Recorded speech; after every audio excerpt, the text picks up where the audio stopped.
Surprise, motherfucker.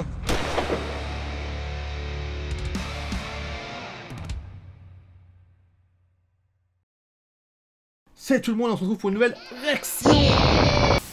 Et aujourd'hui, l'heure est grave. On vient d'avoir la deuxième bande-annonce de Star Wars épisode 9. Elle est sortie, ça fait déjà 3 jours. Je suis vachement en retard pour le coup. À mon avis, la vidéo sortira pas avant demain, donc ce sera mercredi 28 août ou jeudi. Donc voilà, ça va être un petit peu en retard, mais c'est pas grave. On essaie quand même de bien rester dans les temps et pas dépasser une semaine après la sortie du truc original. Mais voilà. Donc j'ai déjà entendu, vu que ça fait déjà 3 jours que c'est sorti, et vu aussi pas mal d'affiches promo et de fan art. Donc je me suis déjà auto-spoilé sans faire exprès. Donc je sais déjà quelques trucs de la bande-annonce, mais je ne l'ai pas encore vu. Mais on m'a aussi dit que c'était une véritable catastrophe. Là pour le coup, alors je vais pas être aussi tranché à mon avis que la plupart des gens et que ce que j'ai pu être pour Baby Metal, parce que Star Wars, malgré les deux énormes mais claquages au sol qu'ont été le 7 et le 8, j'ai encore beaucoup d'affection pour le bousin, pour la saga en elle-même, et honnêtement, même si l'épisode 9 va lui aussi être... Ça, je permets pas. À mon avis, quand même, à la fin de la première bande-annonce, il y avait le cri de Palpatine, enfin la bonne tranche de rigolade, n'est-ce pas, de Palpatine, et bah, c'était, je crois que j'en avais parlé un petit peu sur la page Facebook, mais en gros, à la fois très casse-gueule, mais en même temps, parce que honnêtement, faut faire revenir le gros méchant. Tu comprends tout de suite que c'est pas une bouée de sauvetage. Enfin si, clairement c'est ça, c'est la seule et unique bouée de sauvetage. En gros, la saga, là, le 7 et le 8, c'est le Titanic qui est en train de couler. Et l'unique radeau de survie, c'est Palpatine limite quoi. Il y en a un autre, et c'est justement apparemment ce qui fait grincer les dents des gens qui ont vu la bande-annonce. Donc j'en parlerai après le visionnage, je vais pas commencer déjà à vous spoiler, donc bon, on va regarder ça. Je sais déjà plus ou moins qu'on m'attend. Et on fera évidemment un vrai critical hit sur Star Wars 9 et peut-être même en gros sur la saga, la nostalgie, comme l'avait appelé Durandal, n'est-ce pas, le 7 et le 8 et le 9. On fera un vrai gros épisode dessus, ce sera pas qu'une critique comme ça type vlog. Honnêtement ça sent pas bon. En tout cas le 7 et le 8 font que ça sent pas bon. Je sais pas par quelle pirouette ils vont réussir à faire en sorte que le 9 soit bon, mais en même temps, l'espoir fait vivre. Voilà, donc bon, on va commencer ça dans 3, 2, 1... Du noir, je monte un peu le son.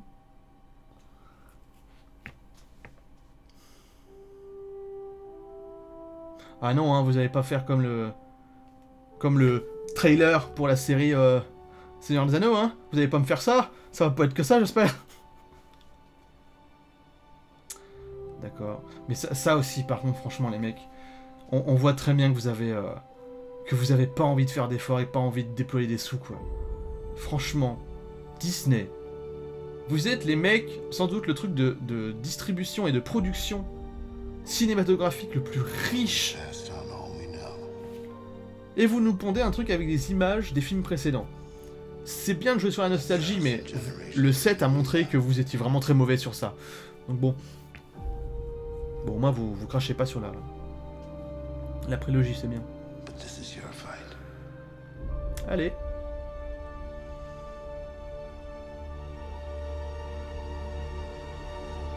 Du 9, s'il vous plaît.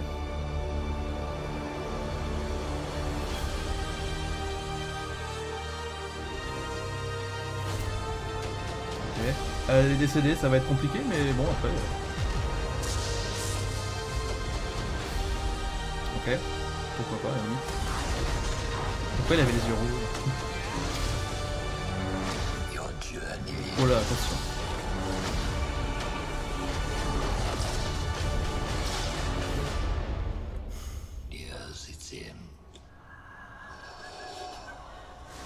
Bada.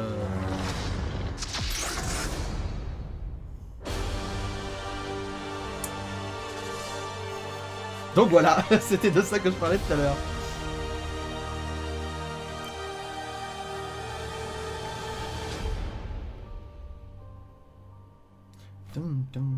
Ouais, la musique de John Williams.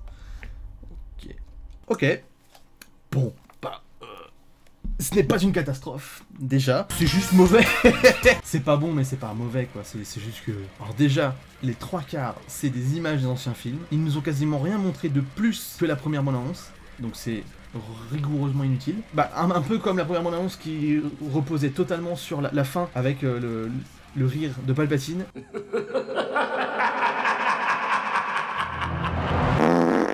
Toute la bande-annonce repose sur ce passage où tu vois Rey en adepte du côté obscur, avec un sabre nul à chier. D'accord, ok, bon bah les mecs niveau design. Déjà je sais même pas qu'est-ce que ça peut leur foutre de pas laisser les sabres laser comme ils sont. Après donner des petites différences comme ça, ni vu ni connu. T'as pas besoin de créer des designs alambiqués, de machin, de trucs. Surtout qu'à la base, bon là évidemment c'est tout le côté qui maintenant n'est plus pris en compte dans le lore de Star Wars, mais c'est à la base de sabre laser, même dans sa fonction de sabre, c'est une arme typique. Je veux pas dire formatée, mais voilà, c'est comme ça, c'est pas un dogme, mais pas loin quoi. En gros, c'est une arme qui a son importance telle qu'elle est de cette façon-là. Si tu pars dans des délires un petit peu différents, en général, c'est souvent ceux du côté obscur, parce que ils ont un délire qui est beaucoup plus dans l'agression, l'agressivité et tout ça, alors que le sabre, bon, c'est fait...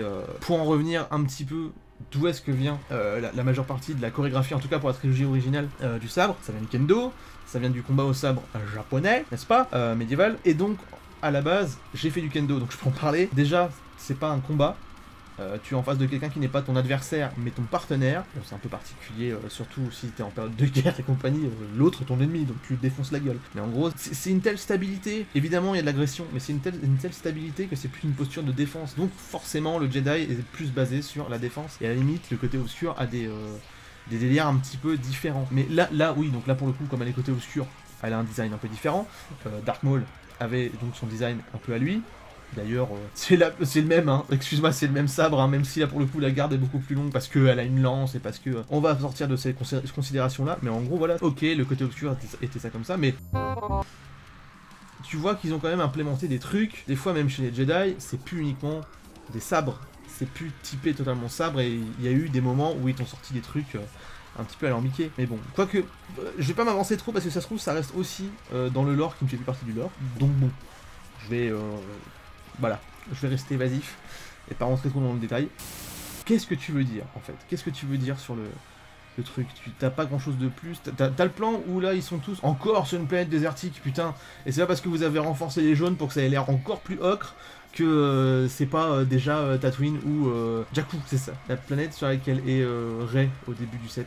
J'ai peur aussi de confondre avec celle dans Rogue One, là où il y avait justement les premiers temples, Jedi, bon, enfin bref. Honnêtement, c'était la pirouette par laquelle il pouvait faire quelque chose, faire en sorte que Rey passe du côté obscur. Mais le souci, c'est que d'un ordre, dans un cadre strictement temporel, comment ils vont faire ça? Là, à moins que toutes les images qu'on ait vues, c'était sur le début et qu'en plein milieu du film, ils vont te mettre un 3 ans plus tard. Hashtag Avengers Endgame. Hein, il y a encore son côté Marisu qui est trop bizarre. Parce que à la limite, on peut me dire, oui, mais il faut faire changer un petit peu le truc, la saga change, faut montrer les évolutions, des trucs comme ça et tout. D'un point de vue strictement basé sur l'écriture, c'est une très mauvaise écriture. Même si on va dire, ouh là, Big Mouse, la force et tout ça, qu'elle est vachement liée à la force et que gna, tu deviens pas aussi vite. Tu peux devenir très vite, en l'espace de quelques jours et tout ça, mais faut pas oublier que entre le 7 et le 8, déjà le 7 se déroule, le 7 se déroule sur quoi? 2 jours? 1 jour? 2 jours? Le 8 commence quelques heures après la fin du 7, et le 9 ils vont faire pareil? Qu'est-ce qu'on va avoir en fait? C'est pas basé comme une trilogie, c'est pas fait comme une trilogie, ou alors ça veut dire que le 9, ça va être encore une fois quelques heures après le 8, et là ça va être... Donc la meuf va passer de complètement ignorante de la force 2 jours avant, et 2 jours après, Sith.